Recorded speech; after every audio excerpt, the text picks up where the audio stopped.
So I have another Got it. interview. So is that good as well? Perfect. Cool. All right. So I'm required to do a little bit of a pre-interview, although I feel like generally pretty comfortable with all of this information. But for other people who are going to be looking at the story and proofreading it, do you mind stating and spelling your name? Kendall Schmidt, Kendall. Last name Schmidt. Cool.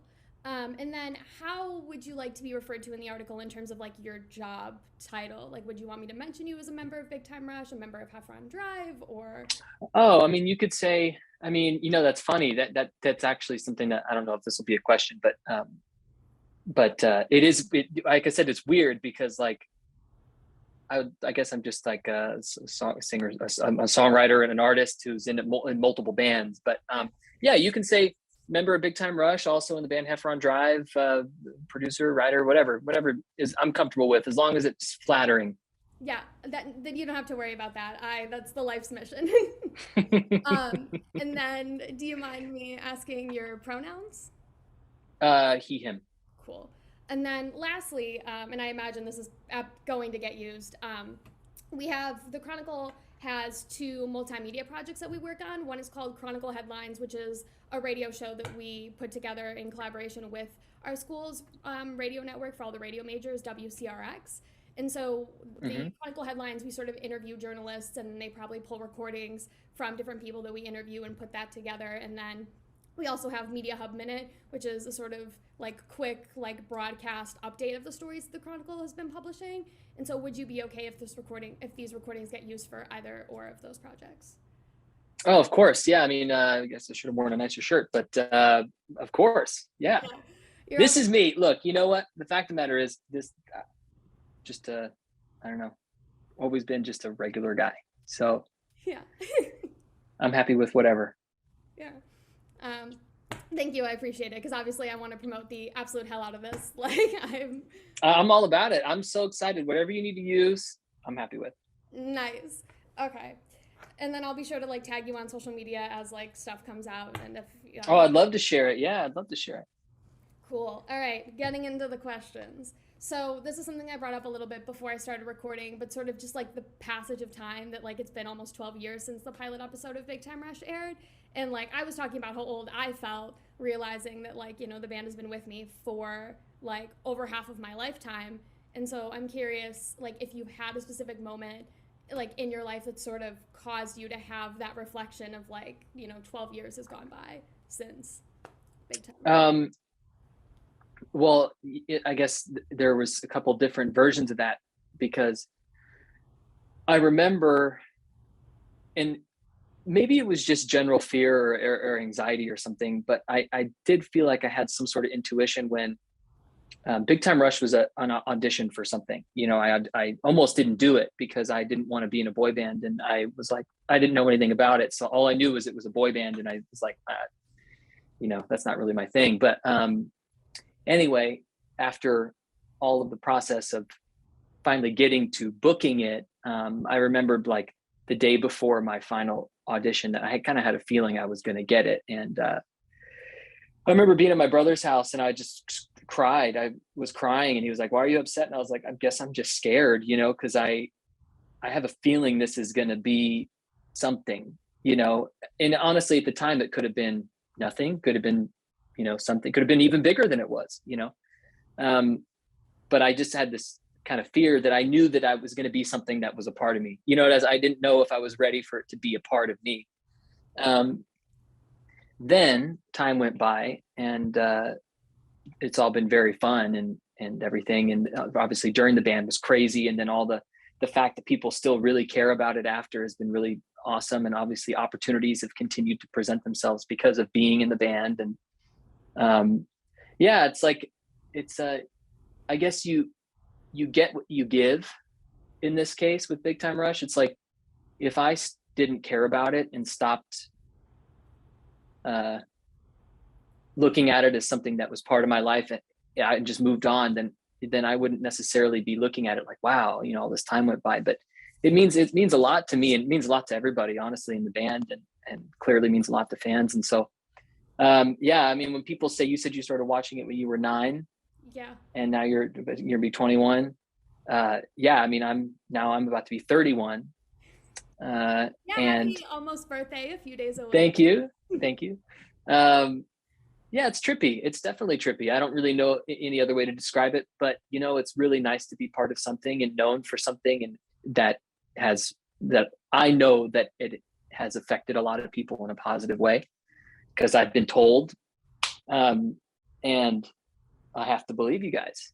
So it means a lot to me, of course, and not to mention that I did end up inheriting, three people who I consider to be brothers now, and I don't think that every band is like that. So I think we're very lucky. Yeah, I absolutely believe that.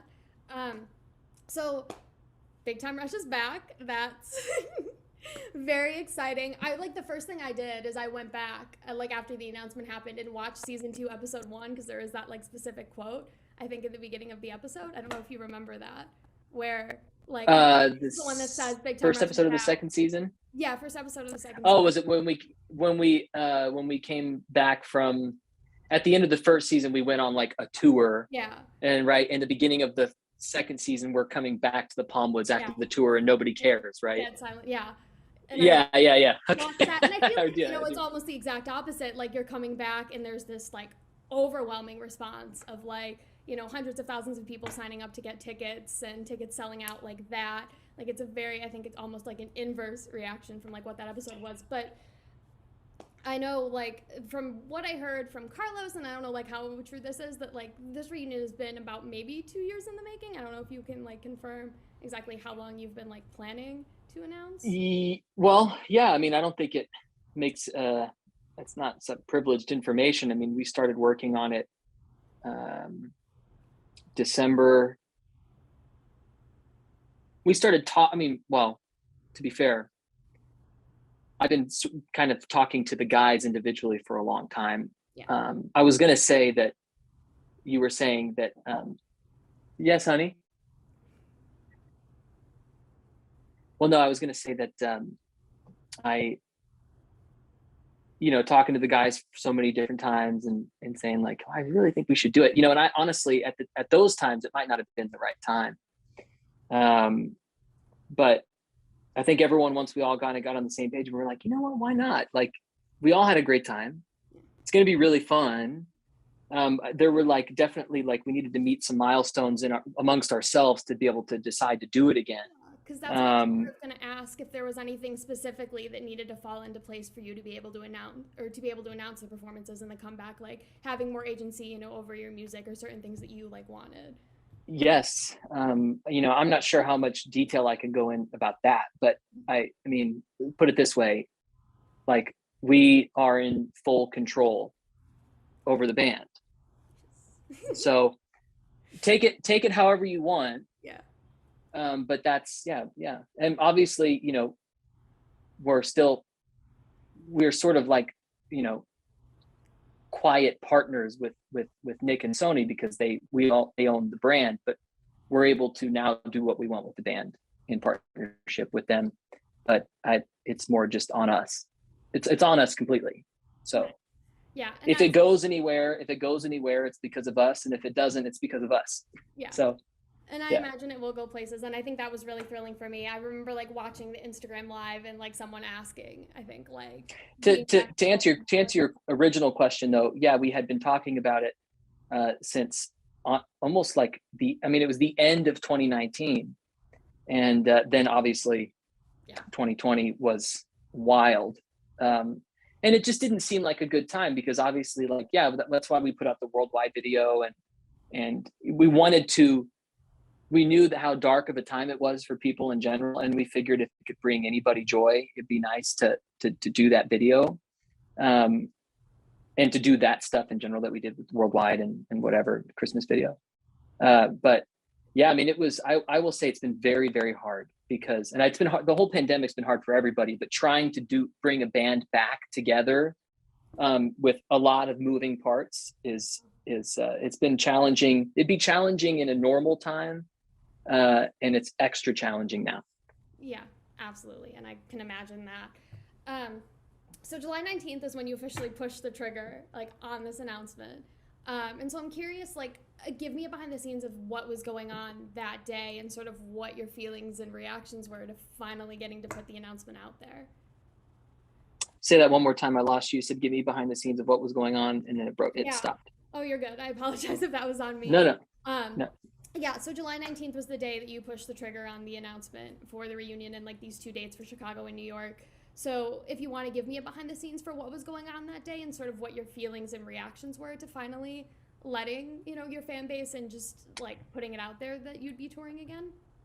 Well, the I don't know if you noticed, but I was in Vermont in the video, and when it came out, I was still in Vermont. Let's see, that was April. That was June of this year. It was July 19th. July of this year. Yeah, so I was there for like a month. I think I was in Vermont for a month. And we've had to get really, really creative with trying to plan this stuff, right? Because obviously Carlos lives in Hawaii. James had recently moved to Vegas. Logan also lives in Vegas, but he has a place here in LA. And it was tricky, it was like, how do we put this together?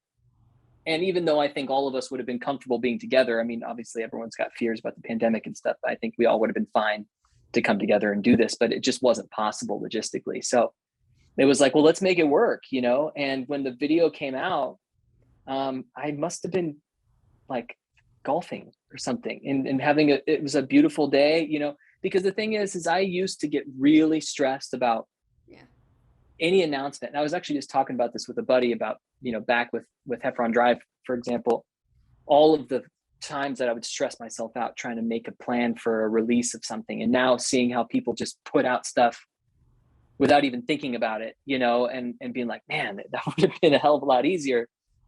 So recently I've just decided to not stress too much. I mean, we made the video. We all worked on that together. The band created the video. We wrote the script ourselves. Which I love. I love that. I hired a guy locally to do my stuff in Vermont. And it was just so much fun to be responsible for putting it together. And I mean, I just was trying to not have any expectations. That's the best way to go about it, because otherwise, it's just like, you don't know what's coming. So it's like, you know what, I'm just going to enjoy whatever the reaction is. Yeah. And I loved that comeback video. Like, I just watched it and had the biggest smile on my face because it felt like just so reminiscent of like everything it is that I loved about Big Time Rush. And I think one of my favorite things about it was like the tone of the video. Like, you make a lot of references to the show and Bandana Man and Logan's character wanting to be a doctor and Carlos wearing the helmet and even like your character's name rather than like, your actual name. But there's almost like a begrudging tone to it, which I found kind of funny of like, don't bring that up again. Like, that was years ago. And I'm sort of curious, like, where the decision was to sort of bring that like tonal influence in rather than be like, yay, we're back, and sort of have, like, I guess like figuring out the tone of the like video and what you wanted to present to fans for the first time. I mean, honestly, it's like, first of all, you see other people make announcements like this and you go, wow, that was really smart, cool, how they did that and stuff, and you're like, I wonder how they do that. And it really is just like, sometimes it equals like a voice. It's like, hey, I just had an idea, maybe we do a you're doing a voice message to the group, maybe we do like an announcer being like, in a world where blah blah blah blah blah, and it's like, hey, that's a funny idea. And then like, and I made a little rough outline of it, and I remember Carlos sent back a way better version of mine in script format because he knows how to do all that stuff. And I was like, oh my God, he's incredible.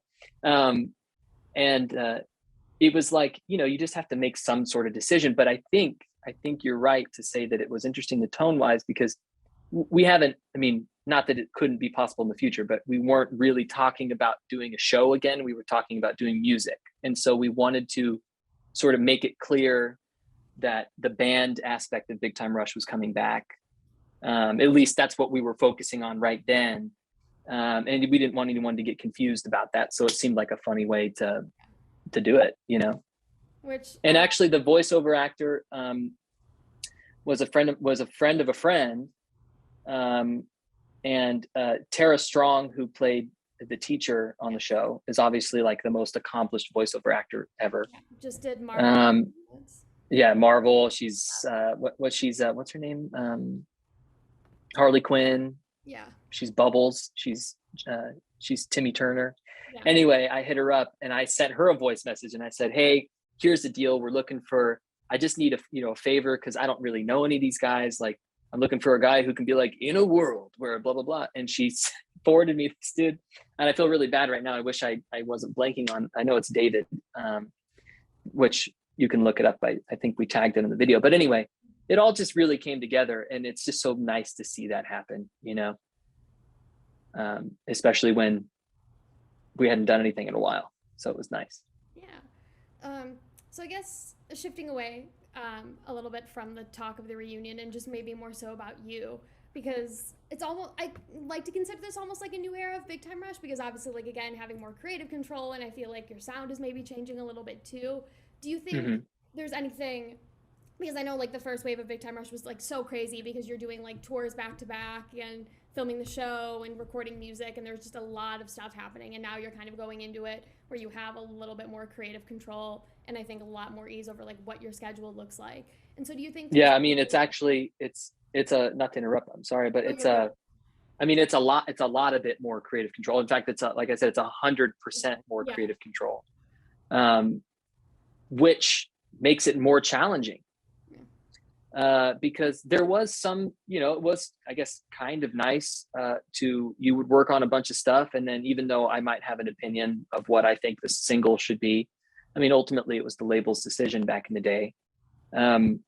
Or Nickelodeon's, their joint decision. Sony and Nick would decide what was beneficial for the show and how it would work that way.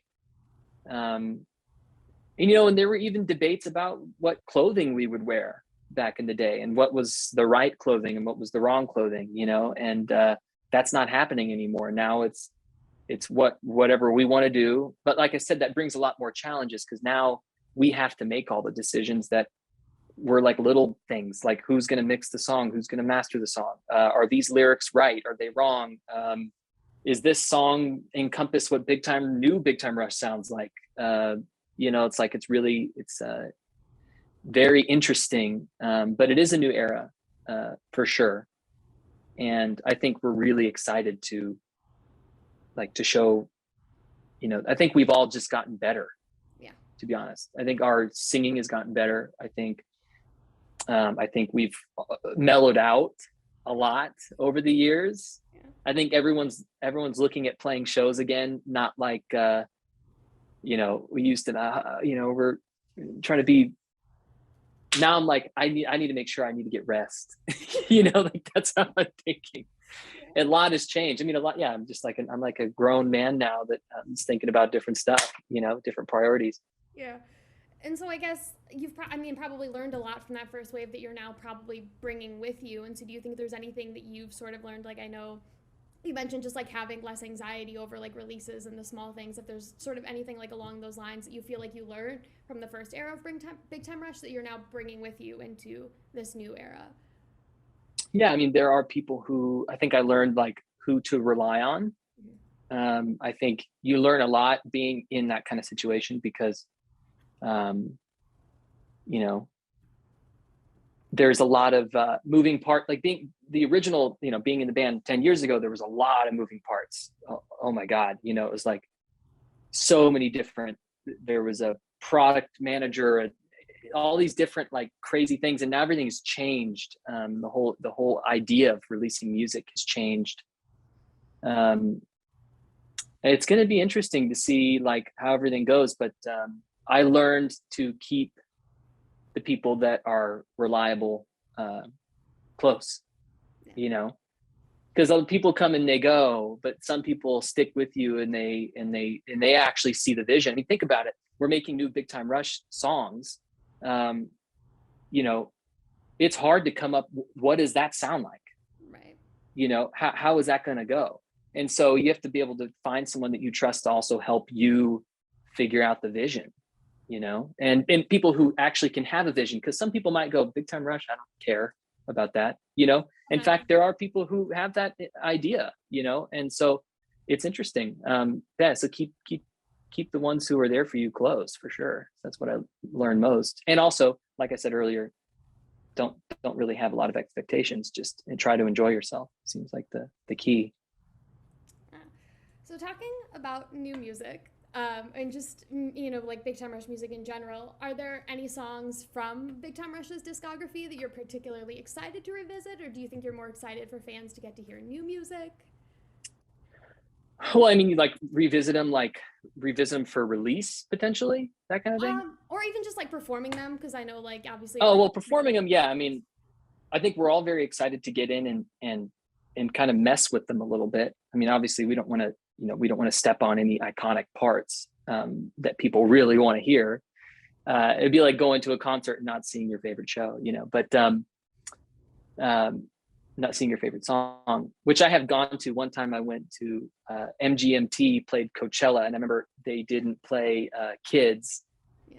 which was very odd. But anyway, so yeah, looking forward to. I've been having it in my head for some reason. I think it'd be really fun to perform Boyfriend again. I mean, obviously we're doing that, but I'm excited about that one in particular. Yeah. For no reason besides I just really like the song. And what else? I mean, it's going to be interesting. Some of the songs are very, very high, so we have to get the pipes warmed up again. Yeah. It's so cool. I mean, honestly, the sky's the limit at this point. Yeah. So that's how we're kind of looking at it. Yes. So I guess then also talking about the set list, I know there's been discussions about putting it together, and I just watched an interview that you did last night, and I'm glad that I found it, where you talked about like when you put the set list together, you would each sort of come up with like your own version and then sort of meet in the middle and see like where the overlap is. And so I don't know if like you sort of use that similar process when you put together the set list, or if you still haven't had a set list together. Obviously, you're not going to tell me what it is. It's sort of the process of putting the set list together. No, but I do think that, I mean, it's not too dissimilar to that. I mean, really, actually, this time we just kind of had a phone call about it and talked about, what we kind of went down the list and said, do we want to do that one? I don't know. I will say though, that what I'm excited about personally is, I would like to switch things up. Maybe, I mean, it just would be fun to like have a few, sort of audible songs, and if it's like, hey, let's play this one, let's just switch it up. Let's just decide to do something different,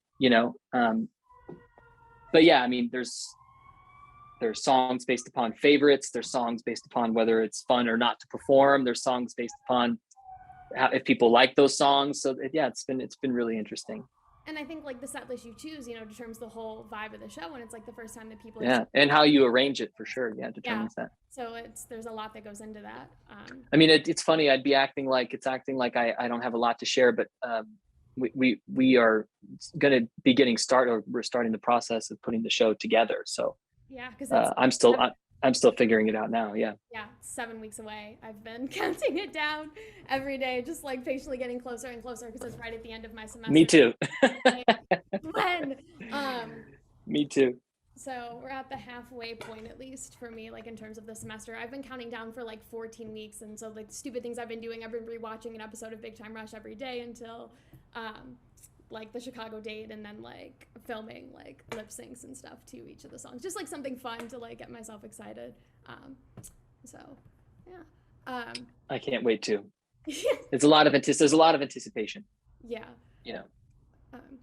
So obviously you're recording new music. That's something that I feel like we can confirm. What has the process been like so far, and has it been a little bit of an adjustment after spending time working on Heffron Drive and solo music, to sort of be working, because you all recorded together, and obviously had written music together, so it's not like you're writing with completely new people, but you've all been had your own solo careers, and your sounds have changed and styles have changed, and I know you touched on that a little bit already. Yeah, well, and also the producers have changed over time too, because people that we worked with then are either not really working now, or they just have a different path, right? Or some have the same path, or they're doing something different. So the players have changed, that's for sure. Besides I was saying, like, keeping the people who have been there for you close. Besides that, obviously. Well, I mean, it's not too dissimilar to working on Heffron Drive stuff or working on my solo stuff. I mean, ultimately, you're just trying to write a great song. Obviously, the style, I think it goes without saying that the style of Big Time Rush is different than the style of my own personal music, any of our own personal music. But that's the idea of bringing together these four minds to create music, because it's going to sound like us. It's going to sound like, it's not going to sound like me. It's not going to sound like Logan. It's not going to sound like James or Carlos. It's going to sound like the four of us together, and what that would sound like if we had made a song like that, and again, that's interesting. What does that sound like? What does that sound like in 2021, compared to what does that sound like in 2010? Obviously the songs were, they're a little bit cheesy, but they're fun. And it was made for a purpose. And so now we're making it for a different purpose. It's, all I can say is what we've got so far is great. Yeah, I believe you. I'm convinced. I mean, I think it's great. Yeah. And I don't even listen to a lot of pop music. I still listen to alt and indie, but for someone who, that pop music is my soul. It's where I learned music. It's great. Yeah. I don't even know if people are going to like it. I hope they like it. It's going to elicit some reaction. Yeah. But yeah. I feel like it's going to do well. And I know just because there are so many people who love Big Time Rush, I feel like, because I'm also a big fan of Taylor Swift, and it's like when you love an artist and you know that they're so good at what they do, it almost doesn't matter what they release because you know them and know that they're good at what they do. And even if exactly. Shift, so I promise you it's going to be a very, very positive response. And the amount of tweets I see on Twitter every day of people just being like, when, and even looking at James's tweet yesterday, and I'm like, all of us are so excited. So I feel like you have yeah. I'm just as excited, because honestly, it's just that's the main. That's the goal of the whole thing. Is I want to be on stage with the guys again. It's been long enough. There's no reason why we shouldn't. And we all really like each other. So why wouldn't we? Why wouldn't we? Yeah. So also, I guess looking at a little bit of the recording process, I know Carlos was recording vocals remotely, and and being a Taylor Swift fan, and being a fan of Folklore when she dropped that was a complete surprise album, and she put that a lot together remotely, working with Jack Antonoff. And so I'm sort of curious, if was that a new process, having to record stuff remotely and not actually being entirely in the booth together in comparison to the previous 3 albums that you've done? Yeah, well, that's just the nature of the pandemic, I guess. But here's what I will say. Writing songs remotely is very, very hard. Yeah. Recording remotely is not. That's, if you know what you're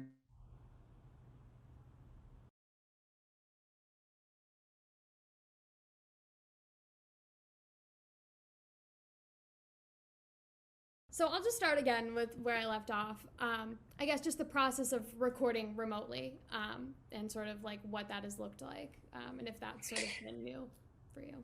There was a time, working in my studio, with recording Logan. We did some stuff recording together. I recorded James a couple times. James recorded me a couple times at his place. I've recorded Carlos a couple times in Hawaii when I went and visited him when little Rio was born. It's been really, really interesting. And honestly, like I was saying before, writing or recording remotely or doing that, that's not a problem. It's actually kind of fun. And for me, I like recording my own vocals, so I'm happy with that. But it's hard to make things sound mix wise, even that's one trick with recording, because everyone's got a different mic and a different setup, and so that's different environment. But man, writing over Zoom, if I never had to do that again, I would be happy. Yeah. Because it's just not the same. It's not the same. And we wrote some stuff, but it's just not the same. Yeah. So, and I know you were talking about writing for the new album. When you came in and you sort of decided we're going to write new music, did you have a roadmap for what you wanted it to look like, or did you just sort of write and see what would happen? Oh no, and honestly, even the number of songs is up in the air. We don't have any plans for that. It's but it's important to first of all, again, it's just it's so hard to decide when you don't even know what the new sound is, and you have all these different sort of flavors, and you're well, what's the flavor? I think my main focus right now is just the first one. Yeah. Everything else is I'll breathe a sigh of relief when we get a first song out, just because I'm just excited. I'm just excited about it. So And speaking of first songs, we've gotten a small 20-second, I believe, taste of one of those songs um, that I just, it's almost painful listening to it because it's only 20 seconds and I know there's so much more there that I'm excited to hear. But what I did hear, I like absolutely loved and adored. And I'm not going to assume a track name just based off of what we heard. Um, but I'm curious, what about like that specific track was the one that you decide like that's the first thing that people have now heard from Big Time Rush in like 8 years, where that decision came from to sort of drop that snippet? I mean, I don't think there was that much thought that went into it. When we did that live stream, the Instagram live, that was something that was pulled up. Yeah. So, I mean, at this point, it could be anything. Yeah. So because that doesn't even necessarily mean that that's the first one that you're going to drop, So It could be. I mean, I don't know. It could be, but it also doesn't have to be. Yeah. If anything, now there's just no rules to music at all. So it's like, hey, whatever. Ultimately, it's like everyone makes a decision and we go with it. But anything can be switched, anything can be changed. Yeah. So it's up in the air. But I also like that clip a lot as well. So this is very good, very good. And it was almost weird because I feel like when I'm used to listening to your music before, I could like recognize each of your individual voices, and I was like, I don't know. Like I almost like I was like, I don't know if I hear. Like it's very, very different, and I love that. Yeah, That's what yeah. There's some stuff I'm just so stoked about for sure. I feel like I'm gonna be a completely different person when I ever get into music songs. Like it's gonna be like it's life changing. Yeah, life changing music. Yeah.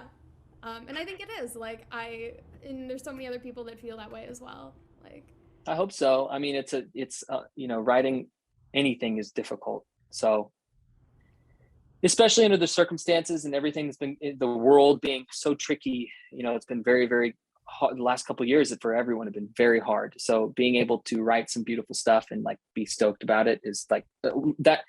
The song doesn't even need to come out. I'm happy, but obviously it's going to come out. But I'm just saying, like, I'm just stoked that we've been able to get together and even just do what we've done so far. And we haven't even done anything. Yeah. So another thing that has happened since the announcement is merch. I have ordered mine. I'm patiently waiting for it to come. But I'm curious because, like, again, having full creative control, like, what the process was like for designing the merch, coming up with finding a designer, and then just sort of like deciding the aesthetic. Because I know there's like daisies on some of the merch. I wonder what that means. I am, again, that's one of those things that back in the day when we weren't in like necessarily in control of that stuff, it's hard. I mean, I'm a very particular person about merch. I love band merch. And it is also weird because you're thinking about like, there's a mixture of design. You're trying to design something for you, even though like, you're not necessarily like, you're not making merch for yourself, Right. But you obviously, I want to wear it too. I am totally not I'm not opposed to wearing your own merch. I mean, it's free clothing. It's like, why not? And that's the idea, is make it cool enough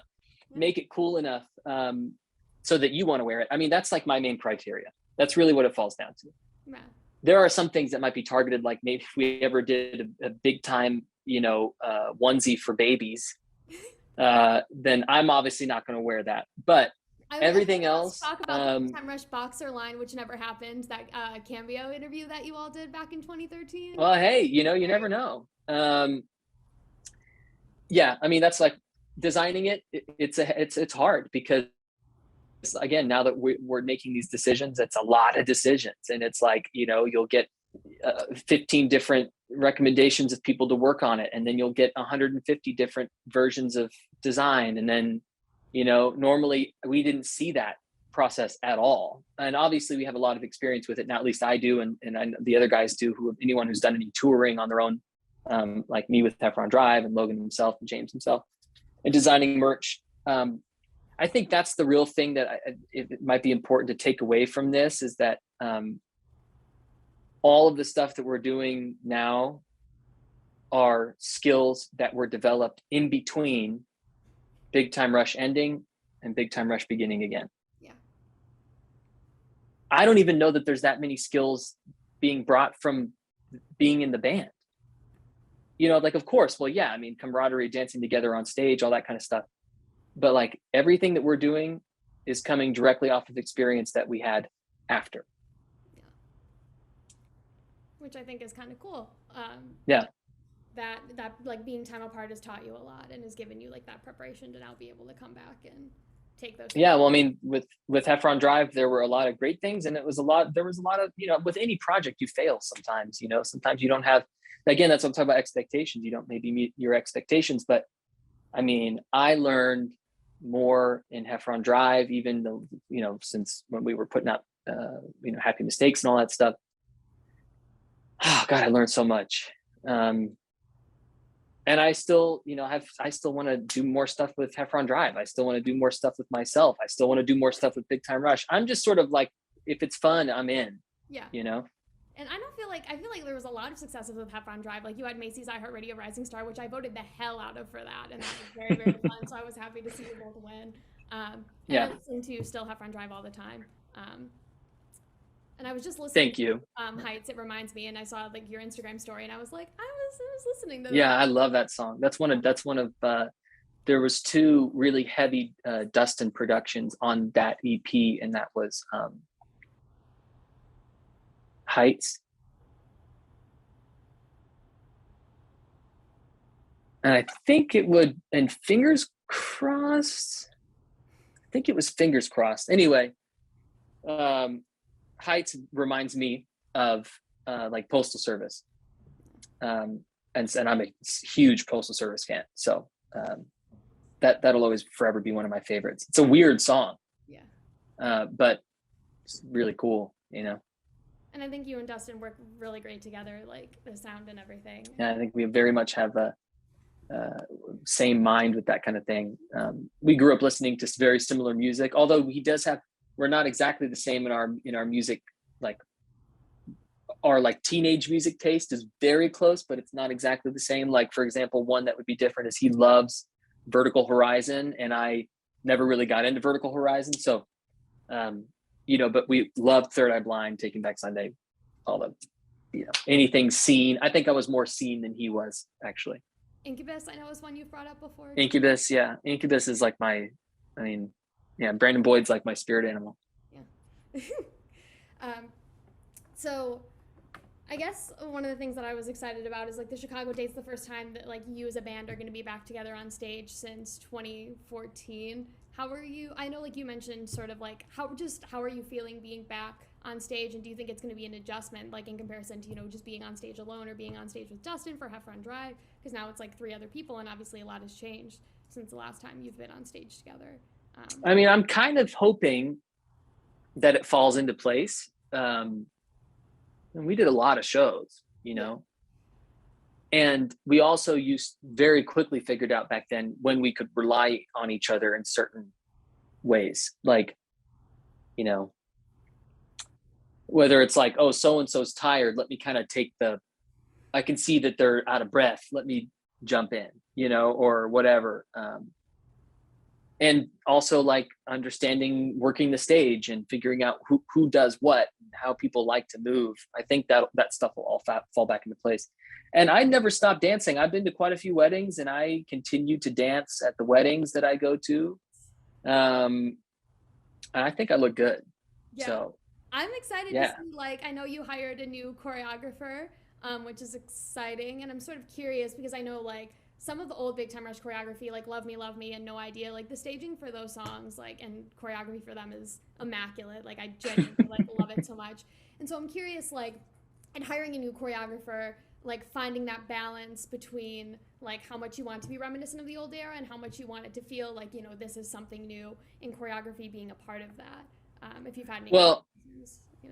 Well, it's interesting. Like I said, there are like, you know, what people who like the band would call iconic parts, that are important to remember. And the funny thing about those parts is that those parts were all done for the most part by various choreographers, because when we first started, we started working with, our first choreographer was Tice Diorio, who is one of the best choreographers in the business, but he's very much interpretive.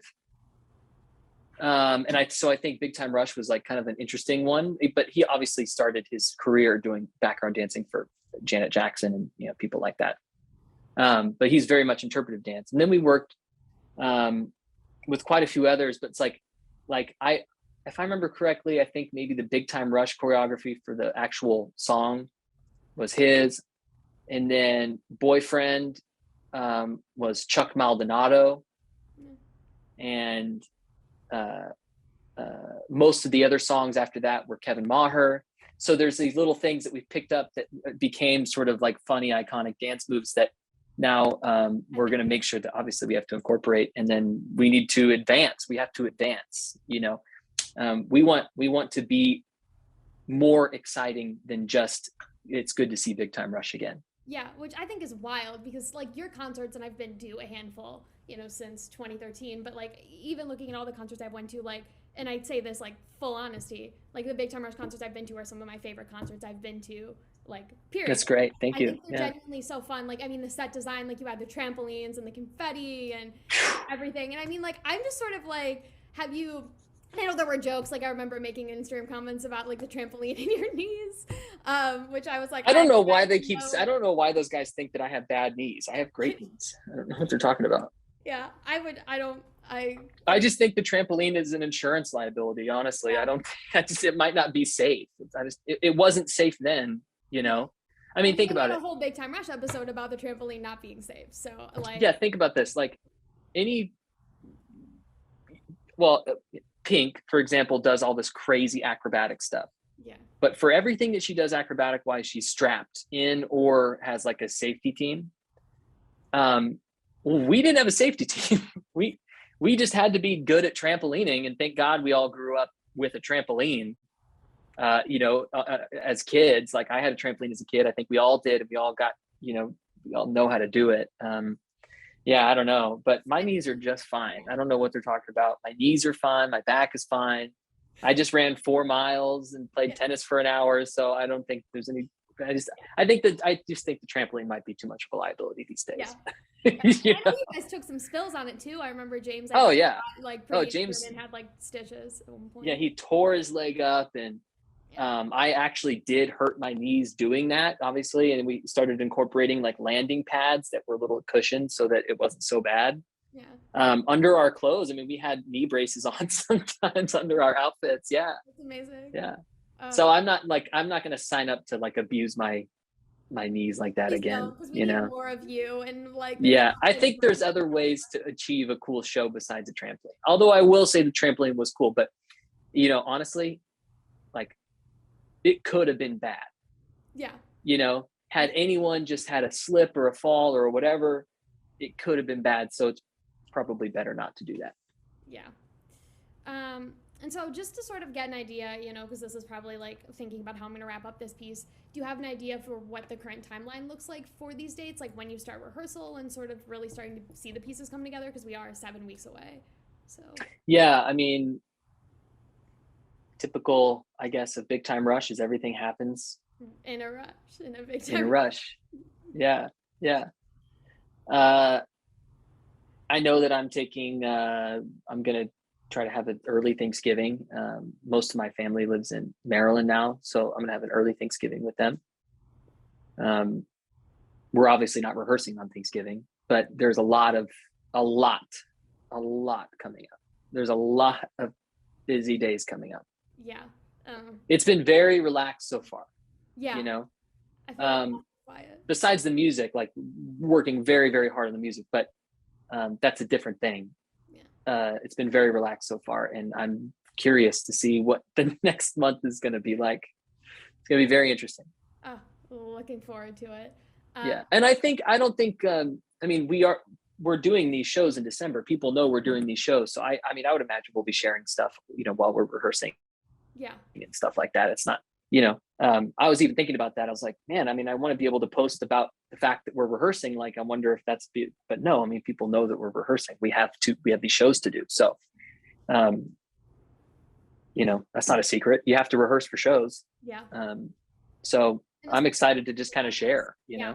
And especially when you do them as elaborately as you guys do, like you guys go all out, so there has to be. Yeah. I mean, it's going to be a lot of fun.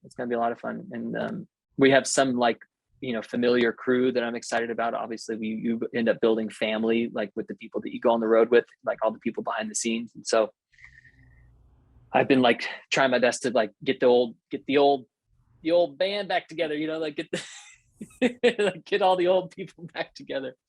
Yeah. It's really exciting. Yeah.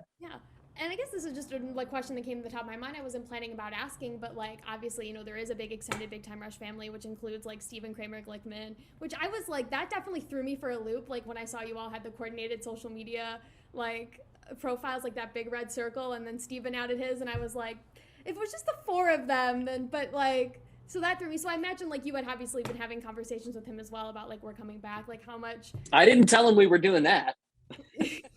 But he just like what was that? Did he just decide like saw you all had and then just decided to change his for fun, or like yes? Have you? That's 100%. That's infuriating. Yeah, but you know what? Everybody loves Glickman, so yeah, I adore him. Whatever. And I think he mentioned that he was going to be in Chicago, so I'm gonna have to, if I see him, say hi to him. Because I think he told me that he wasn't going to do Chicago now, and he was going to do New York. Bummer. Yeah, he just told me that the other day, just because he was like, he's like, I actually have someone I got to see in New York, so I'm just going to go do that instead. He's not doing anything. He's just coming to the show. Yeah. He's not the band's actual manager. Right, obviously. You know that, right? Yeah, obviously, of course. I can make that distinction, but I think that's he's a trip. He's a trip. Yeah. And I think like the entire Big Time Rush cast is like Sierra and Tanya, like you genuinely have such like a big perfect family. Oh my God. Yeah. We would love to have anyone who wants to come to the show. Obviously there's already been a lot of, hey, like I'd love to come to the show. And it's been tough, it's really tough because they're not big, they're not huge venues, and there's only so many tickets I can give away. You can't, there's like a limit actually that the artist can give, Right. So yeah, that's going to be hard to decide. I always kind of just go like family comes first, and then if there's any leftover, then sure. Yeah, that's kind of how it works. And so I'm curious because obviously like Columbia College Chicago is a Chicago-centric school, and trying to find that local angle. When you were booking these dates, what made you decide like Chicago is going to be like the first date on this stop where we come back, for the first time? Because you could have gone to LA too, or there was others, why Chicago? Well, so, there's a lot of things to take into consideration these days. There's the obvious one, which is, there's three major markets. And typically for any American band, LA, Chicago, and New York are the three major markets. So if you're going to play a show, it's got to be in one of those places. Yeah. I think the reason we didn't do LA at the time was because COVID we didn't know what was going to happen. In fact, I think LA was in like its most strict lockdown at that time. So, that's really why ultimately. I don't know, actually, to answer your question. But besides, if you're not going to do LA, then there's only two other places to play if you're going to just do two shows. And that's Chicago and New York. So I'm grateful. And especially Chicago theater is like, I walk there all the time. And once I stop recording, I can show you, but they have already signs up and posters for the Chicago dates. So oh, no way. Good. That's awesome. Seeing Hassan Minaj, and she's then sent me a picture because she's going to be going to the Big Time Rush concert as well. Wow. And the last time I actually saw her was in May of 2019 when I saw Logan tour with Jake Miller. She sent me that, and I immediately was like, let me run down to the Chicago theater and see it for myself. So the promotion's already happening. Yeah, that'll be exciting. Really pretty place. I don't think we've ever played there. Yeah, I know you guys played Rosemont and then did Tinley. Mm-hmm. Tinley, which isn't there anymore, right? Is Tinley gone? I think it's still or there. Did they rename it? It's been renamed several times. Yeah. Many times, but yeah, it's still there. And yeah, I was at all of those dates naturally. Wow. I feel like we've met probably at a Heffron Drive show before, right? Well, yes. This is from 2013. Oh, it fell. Oh, goodness. This is from 2013, and I keep this framed in my room. Oh, the glare. But, so it was Big Time Rush. Look at that. Oh my God. I was so little, and that was when I was like, yes, the headband so with tiny. the clips were a good idea. And I had the shirt, and I remember Absolutely. Well, I mean, apparently I thought that my outfit was a good idea, and clearly it wasn't. So no, it was very the look, because I love Logan in the fedora. I find that to just be a look. Um, it's a look. it is. It's a Um, look. yeah. Yeah. But that was, yeah, and I had my shirt, oh God, the one that I had my mom make for me because she's a graphic designer, and it says Gabby is crazy for BTR 24/7. So that was fun. God. Ugh, man. I like even looking at that, I'm like, I've changed so much since that time period. But yeah. Me And I too. think like that, like talking about like getting into journalism for me, like that was the moment where it really clicked. Because obviously like you're real people, but like getting to be in the same room as you and like actually like have a conversation was like wild for me. And then like realizing like journalism a way to get to go and do that, and being like as much of a nerd and a freak that I am, like I honestly think you seem very, very, I was thinking like, you're gonna go where you want to go, because you seem very, very good at it. And thank you. you should be excited. Yeah. Because this is like, what I want. Like, this is a dream. Like, this is the goal, to get to do more stuff like this. And talking to you, like, that's the bucket list. I knew, like, the minute, I came to Columbia, and I was, like, making a bucket list of, like, here's things I need to do in my career at some point in my lifetime. And one of them was get to interview the four of you, whether that be individually or together. Like, it started with Big Time Rush. And so it has to not end there, Well, but that makes me feel really good. journey. No. Yeah. Because truly, like, the amount of times, like, I've shed so many tears, like, watching the worldwide, like, cover, I, like, just cried tears, like, I just sobbed, like, like, it was a rough day for me, and just, like, watching that immediately, just, like, Yeah. It was a rough time in general. My God. yeah, and that just immediately just, like, oh, because I just never thought, like, I feel like because you were all in such different places in your life, and then, like, seeing that, like, it was like this glimmer of hope that I was like, Big Time Rush is always there. It's always been there, even if it's not like right in the front of your face. Like, it's always there. It's always there. Yes. It's always there. Yeah. And so what do you hope fans take away from this new era of Big Time Rush? Or what do you want them to know as, like, final send-off message? Well, what I'd like them to know, number one, is like, everyone in the band, I know this for sure, but I mean, obviously I can only speak for myself, but I know this about the guys. Everybody in the band is so grateful for the response, grateful for all of the stories that people have told us, grateful for the fact that people even still care.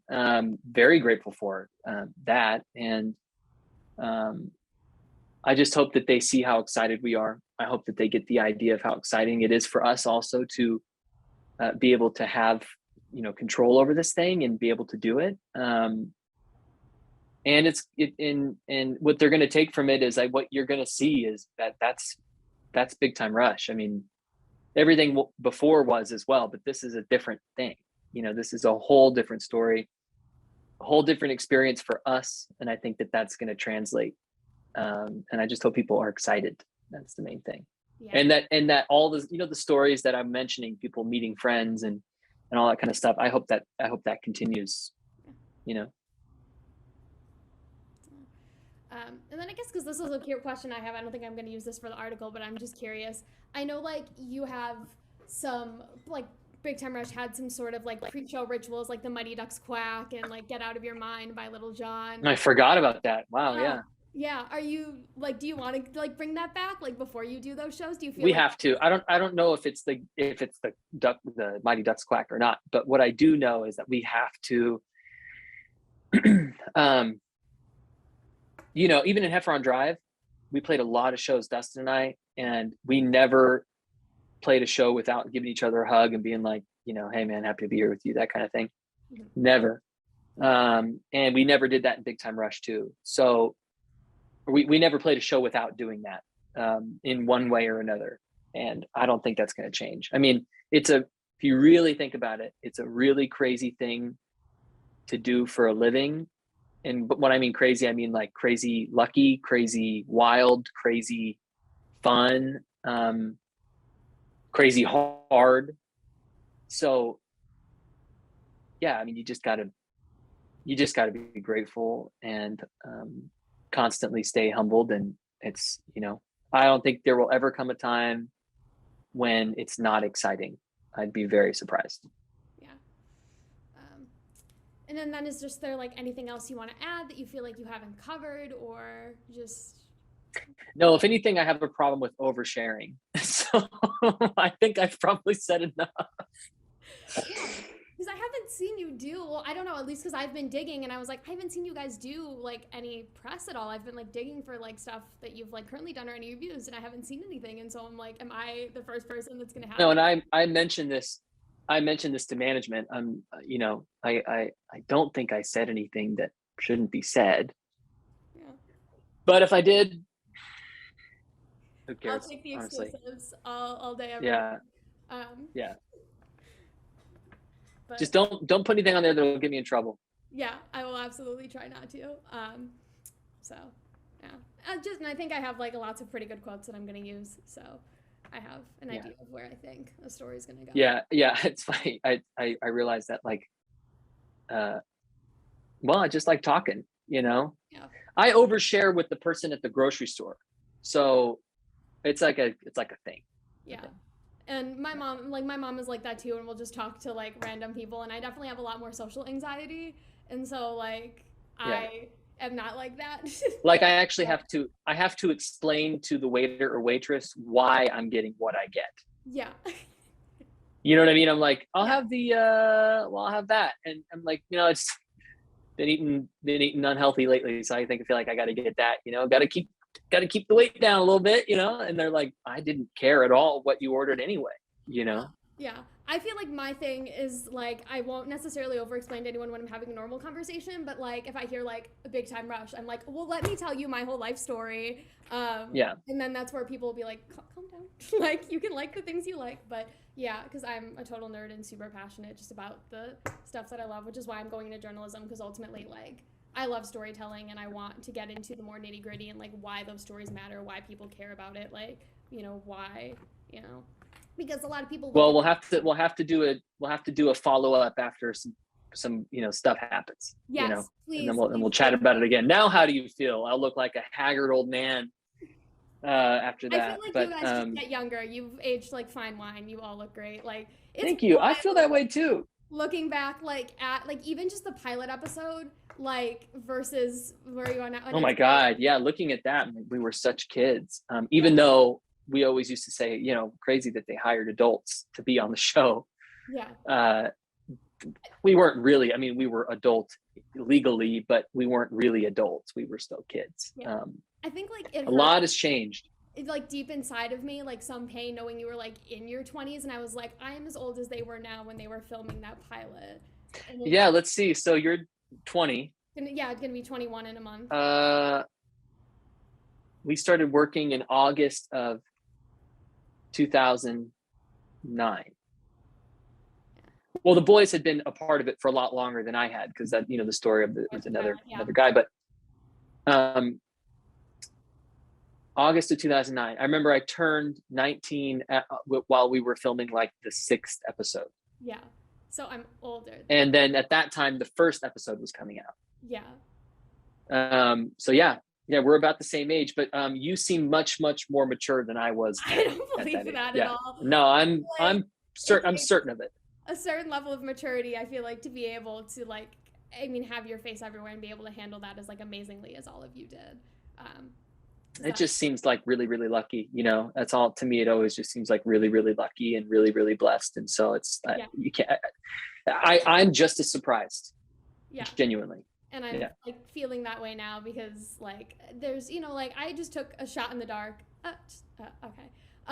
To be where you are. Yes. Which I was also listening to today, going back. And I didn't that want song to isn't paralyzed, Yeah, is that one not out as well? Shot in the Dark? That was I don't think it's available, is it? The YouTube. It Oh yeah, the YouTube version, but it's not out on it was never released. Paralyzed never. There's also a lot of songs that got put out. Yeah. that weren't supposed to be, that could still work, but no, they're not. Yeah, no, I know the only ones like I listen to is I'll listen to Shot in the Dark and This Is Our Someday and Paralyzed and Blow Your Speakers because those were all in episodes of the show. Oh yeah. I don't know why they never released them. I mean, Yeah. geez. That just goes to show that we were not deciding that, because Yeah. we would have obviously put those songs out. I know like so many people, and even like seeing like Glickman putting on TikTok where they're like, add Paralyzed to the set list, and I'm like, I would be down. Jeez. But, yeah. Yeah. Some of those older songs that they were in the show but never got released or on the albums. But yeah, anything else, like I don't touch that stuff because I was super upset when like some of your stuff got leaked because that's not cool. I was upset then, but now I don't care. Yeah. I don't care. But that's not. And honestly, I could still redo some of those songs anyway. It's not like, have you had that conversation at all about any of that like leak stuff, whether you'd want to touch it and put it on those? No. No. I mean, not really. I think we're just really focused on trying to figure out what a new song is going to sound like. Nice. So because I know that's something there's been many iterations of that. Yeah. People wondering about. Cool. I don't want to keep you for too much longer because I know like you're busy and have a life and everything, but like thank you. I gotta eat. Yeah, thank you so much genuinely for talking to me. Like this has like been life-changing and I'm very excited to see where this goes. But yeah, if I do have any follow-up questions or I'm like working on putting the piece together and there's any like questions my editors have, do you mind if I like do a follow-up with you or just send you a message? Yeah, we'll check in. Just hit me up on Instagram now that I follow you, and if you just I'll just be looking out for it. Cool. And also whenever you decide to post something, I'd be looking out for it. So to make sure I didn't overshare. Yeah, you're good. I'm gonna make sure I will protect you, keep you safe, because that's the goal, is to get to sit down with you again, This isn't a hit piece, is it? No, absolutely not. This is how I want to All right. uplift the hell out of Big Time Rush and the work that you're doing and elevate it. You're gonna have you're running out of puns, to be honest. You've got about one left. I will never run out. The amount of times that I've listened to these, like, you have no idea how much I've listened to these, to these songs. Wow. Like, I can't stop, and I won't. Yeah. Well, it was a pleasure. Well,